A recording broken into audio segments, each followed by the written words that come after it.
Amable televidente, arrancó el Telematutino 11 por Telesistema Canal 11. Nos puede seguir en nuestro canal de YouTube, Telematutino 11 RN, y en todas nuestras redes. Mírenlo ahí, en vivo ahí, simultáneo casi. Buenos días, Jacqueline Morel. Hola, Ramón, muy buenos días. Muy buenos días. Hola, bienvenidos República Dominicana, Telematutino 11, en este martes 14 de marzo. Y como siempre, será un inmenso placer que nos acompañen a esta hora de la mañana.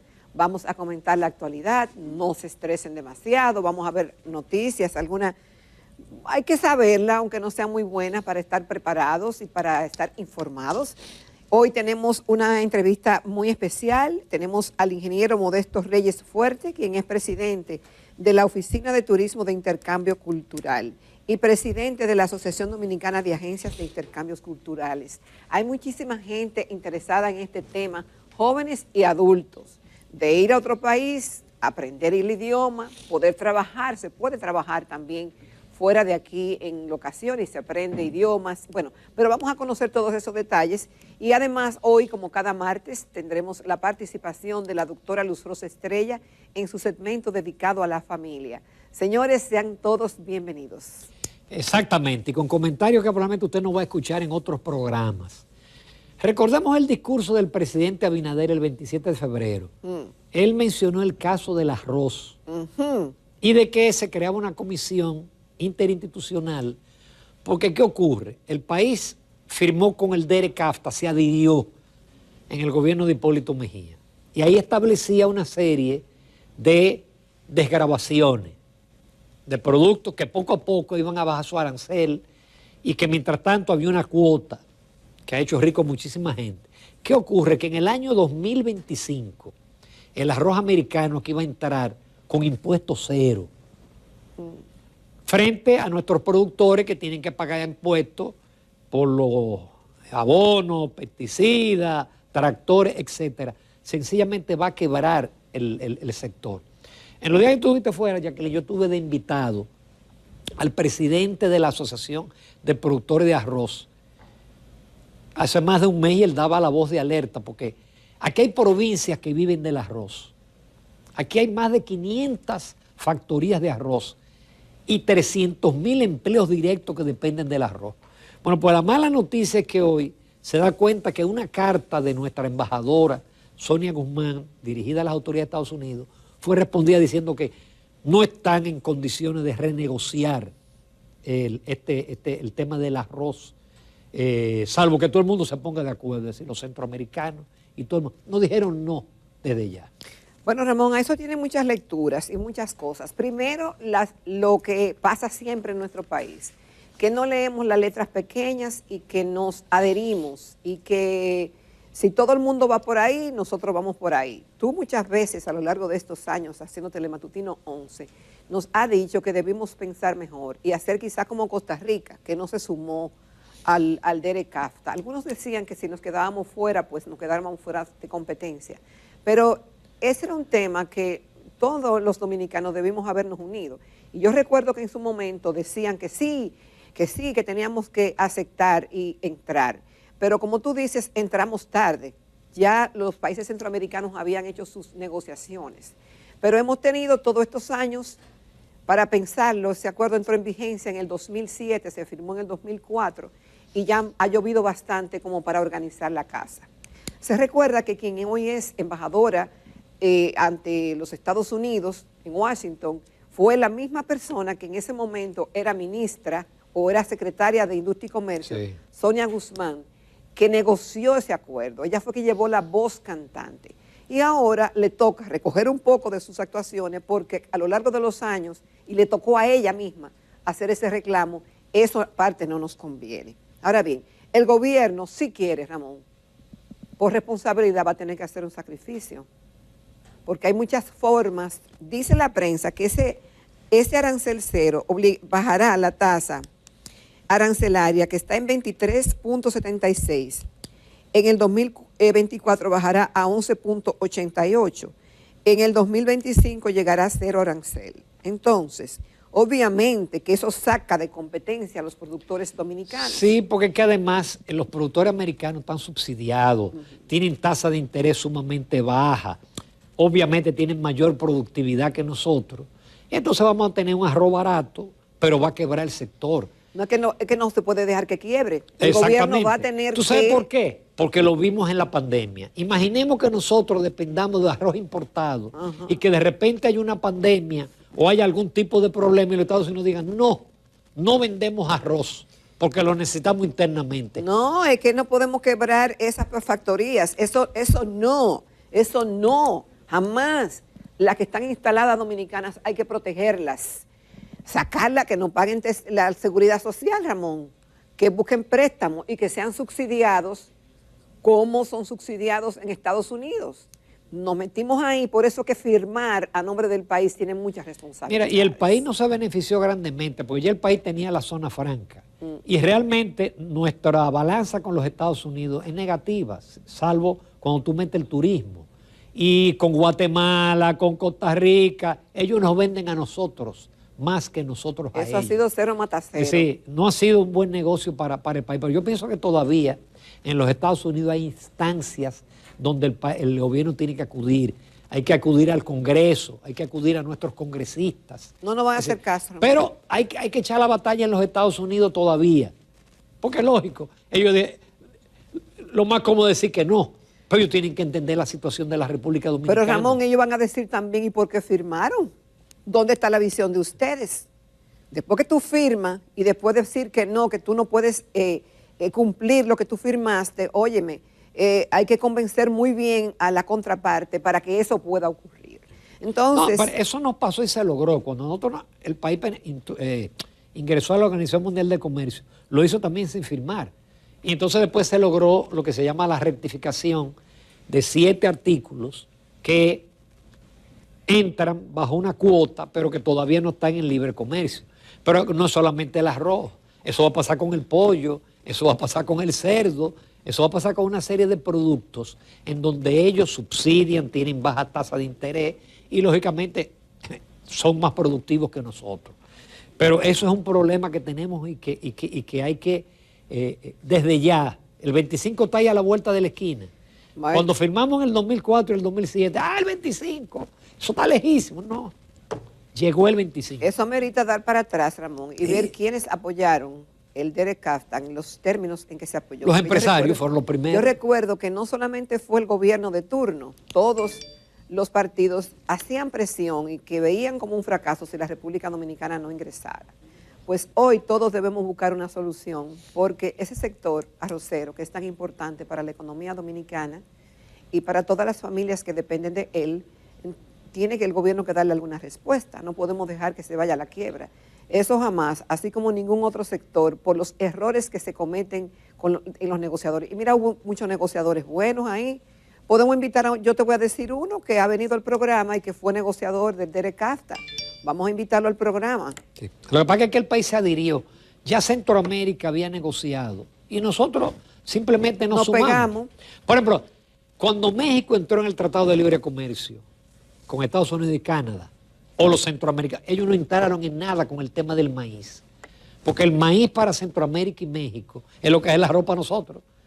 El maíz es la bandera nacional. Ellos no entraron de que maíz americano entrara libre de arancel. ¿Por qué? Porque los norteamericanos son sumamente productivos, más que Centroamérica y México en la productividad en el maíz. Pero nosotros no están planificados, Ramón. Nosotros nos fuimos de cabeza y eso era lo mejor del mundo. Bueno, pues ahora tenemos la mano en la cabeza porque está en peligro un sector. Aquí hay provincias que van a ser provincias fantasmas si quiebra el sector. Porque no es tan fácil usted decir, no, esa tierra arrocera la vamos a convertir para sembrar otra cosa. No es que eso no puede ocurrir. Eso no es así tan fácil. Es que eso no va a ocurrir, Ramón, es que no se va a permitir, no lo va a permitir el sector, los inversionistas y las familias que dependen de él y el pueblo que entiende que tampoco sea justo que quiebren. Y que hagan conciencia, porque mucha gente todavía, aún en ese sector, que no sabe esto, y deben de estar preparados para la pelea, para la batalla, para lo que haya que hacer. Señores, finalmente ya la prensa nacional le dio cabida al tema del pánico financiero que hay en los Estados Unidos. Porque no solamente fue la quiebra del Silicon Valley Bank, banco de 200.000 millones de dólares de capital, sino del Signature Bank. Y hay 5 máquinas, me voy a mencionar los nombres que están en rojo. Porque ¿qué ha ocurrido? Frente a esta situación, el que tenía depósitos en bancos pequeños, fue a sacarlo. Lo fue a sacar. Porque la entidad federal garantiza hasta 250.000 dólares.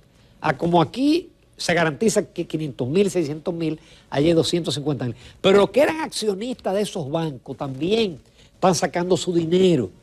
Y aun cuando el presidente Biden ha dicho, no, nosotros garantizamos todos los depósitos, que no pueden hacerlo en este momento, porque en un momento de inflación, ellos no pueden hacer lo que hicieron en el 2007-2008, que salvaron todos los depositantes y a los bancos. Ahora estamos en una situación que no parece que se va a repetir lo del 2008-2009, pero es una situación verdaderamente crítica, que hasta en Europa ya se ha sentido la caída de valor de las acciones de los bancos, principalmente, por ejemplo, en España, porque el contagio es una cosa normal en el mundo de la globalización. Ramón, mira, la situación se produce pese a que el gobierno estadounidense, como tú dices, anunció el domingo a última hora un plan destinado a apuntalar el sector bancario, tras la quiebra de 2 entidades que tú mencionaste, de Signature Bank and the Silicon Valley Bank. El diario de la actualidad de economía, el Infobae, publicó que las acciones de los bancos cayeron el lunes ante las preocupaciones sobre lo que podría estar próximo a quebrarse, es decir, lo que tú mencionabas anteriormente. Y no obstante, esto puede hacer que obligue a la Reserva Federal a suavizar las subidas de los tipos de interés que está sacudiendo a Wall Street y a la economía. Esos son uno de los efectos, ¿no? Las acciones del First Republic Bank cayeron en un 60%, incluso después de que el banco dijera que había reforzado sus finanzas en efectivos de la Reserva Federal y de JP Morgan Chase. Hasta ahora, dicen las autoridades que parece que los bancos que potencialmente tendrían problemas son pocos. Y lo que es importante es que no se extiendan los llamados bancos de importancia sistémica. Cayeron las bolsas europeas, como tú mencionabas, y también el petróleo. El informe además establece que los precios del petróleo cayeron en un 2% en la sesión volátil del lunes, ya que ciertamente los mercados en el día de ayer fueron sacudidos por lo que vemos ahí, el SVB. Los futuros crudos del Brent descendieron $2, es decir, un 2,43%, a $80.77 el barril. El contrato referencial mundial tocó al mínimo de $78.34, su precio más bajo desde principios de enero. Hay que poner los ojos en la economía de los Estados Unidos, hay que ver todo lo que está ocurriendo, porque como tú dices, Ramón, esto tiene un efecto sistémico. Si ya en Europa pegó, crucemos los dedos. Sí. Tú sabes que yo por eso siempre tomo con una pincita los informes de los organismos multilaterales, los clasificadores de crédito. Por ejemplo, hay una clasificadora de crédito que emitió un informe, óyeme, que te dice bondades de la República Dominicana.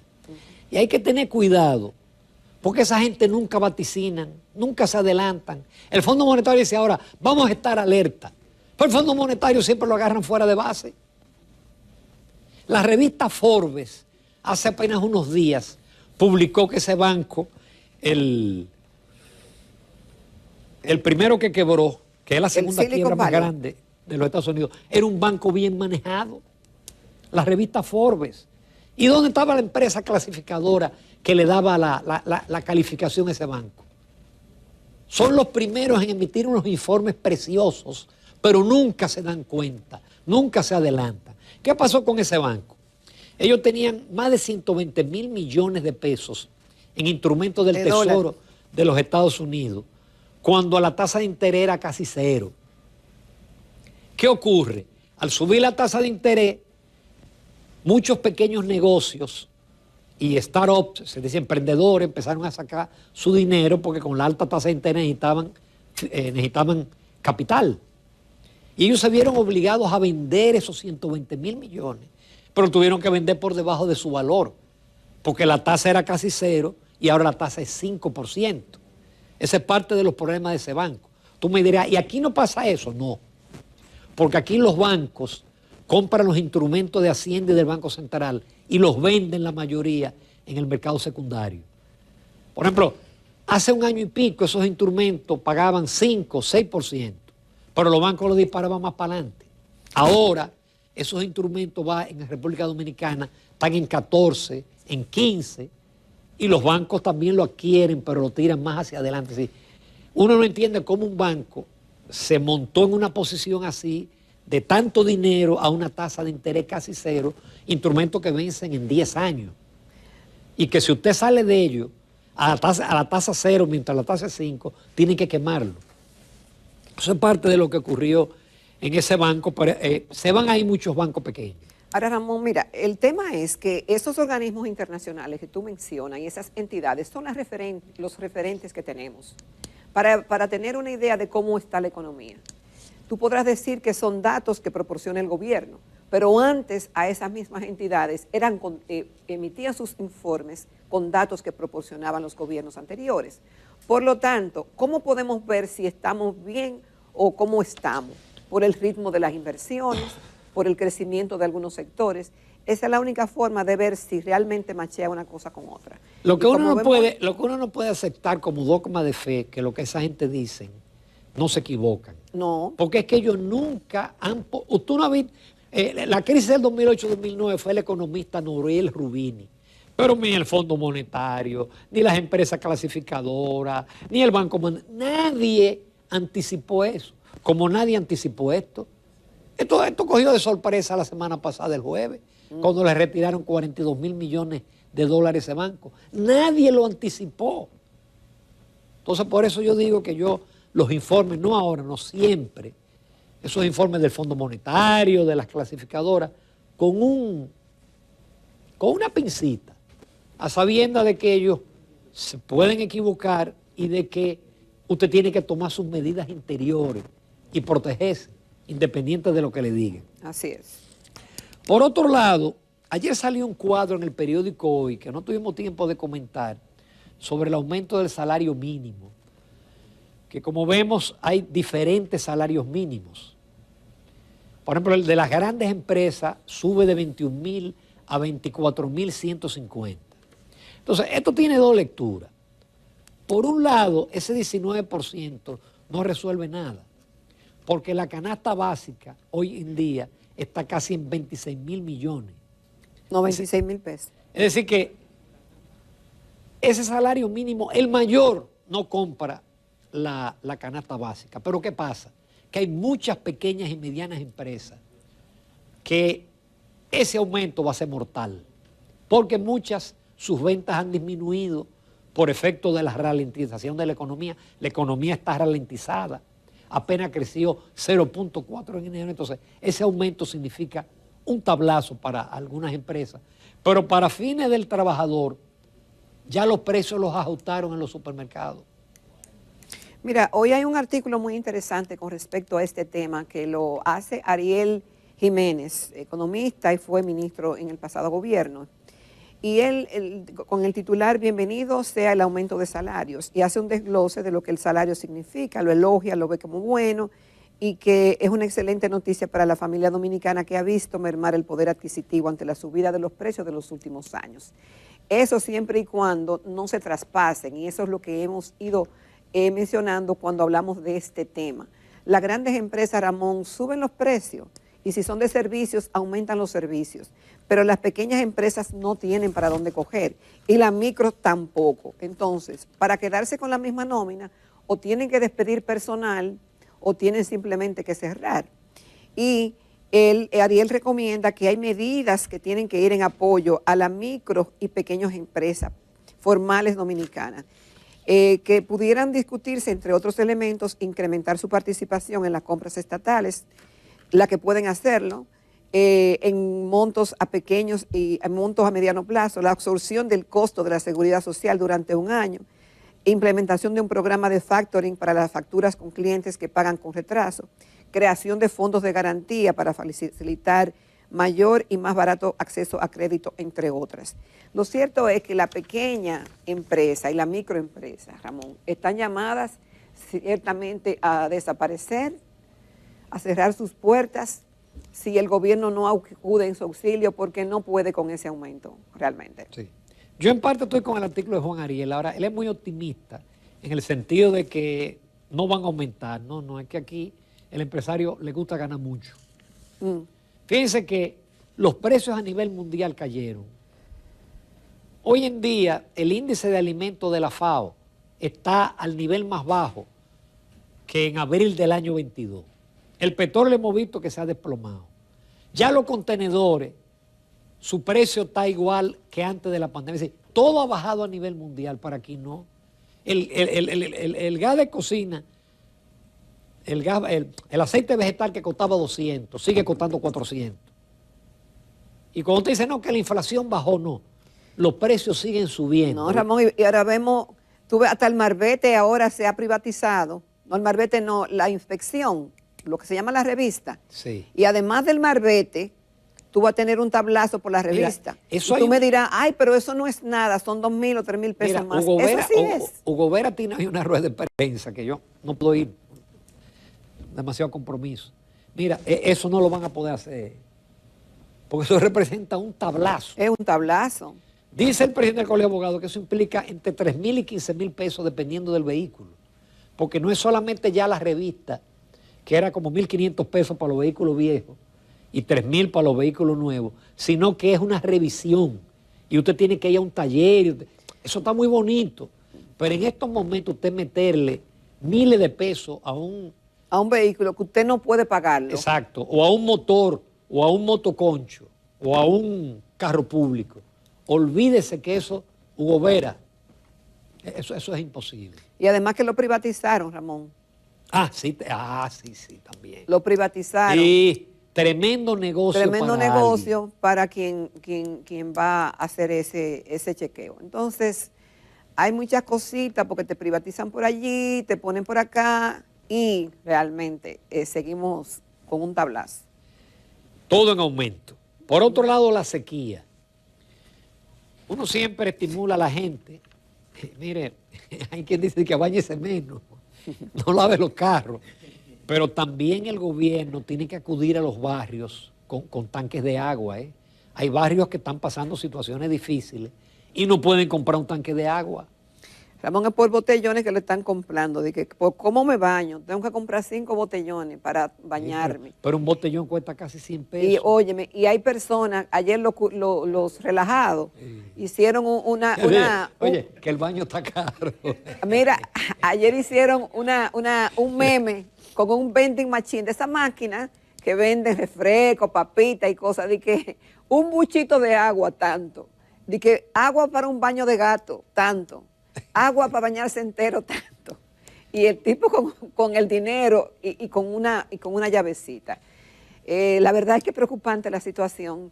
Se siente ya, no solamente uno lo ve en lo verde, sino en que el agua que está llegando a los hogares cada vez es menos. Bueno, hay barrios donde no llega el agua. Entonces, esos barrios hay que acudir con tanques. Sí. No tiene que acudir con tanques. Señores, finalmente, en el ámbito policial o judicial, el juez envió a Najayo al principal acusado, Dylan Ortiz, de la muerte de la pareja de La Guayiga, en donde hay 5 implicados. Lo extraordinario es que todavía no se sabe cuál fue la causa de ese asesinato horrendo.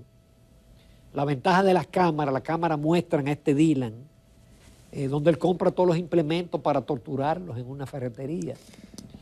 Hay otro preso, pero hay 4 más. Hay 5 más. Ramón, todavía lo de Víctor Herarte no se ha esclarecido. No, ni se va a detectar tampoco. Porque dijeron que sí, que estaban cerca, pero que sepamos y que la prensa haya reseñado. No tenemos la información exacta de qué realmente fue lo que motivó y quiénes son los involucrados y dónde está la persona que lo hizo o quienes lo hicieron y que deben estar pagando una condena por ese hecho tan... Eso se quedó así. Esperamos que no. Sí. Y rápidamente en el ámbito político renunció del PLD a Rojas Canaán. Era un invitado muy frecuente a nuestro programa, cuando era senador por la provincia Hermanas Mirabal, y sigue el drenaje en esa organización, que tan pronto salga una encuesta de las creíbles, si el posicionamiento es como se dice, Luis Leonel, el PLD va a emigrar, menos la cúpula, pero el PLD va a emigrar hacia Leonel Fernández. Eso es inevitable y las encuestas muestran al candidato del PLD en el tercer lugar, como debe ser y como era de esperarse. Nos vamos a comerciales, Jacqueline, estamos un poquito pasados. Vamos a hablar con el ingeniero Modesto Reyes Fuerte, él es presidente de la Oficina de Turismo de Intercambio Cultural, pero de la Asociación Dominicana de Agencias de Intercambio Cultural. Eso es todo un mundo, del cual se han beneficiado muchísimos jóvenes dominicanos que han ido. Y adultos, hasta yo voy a preguntar, ¿quién sabe? No, pues tú no te puedes ir un año. Señores, en unos minutos en la entrevista.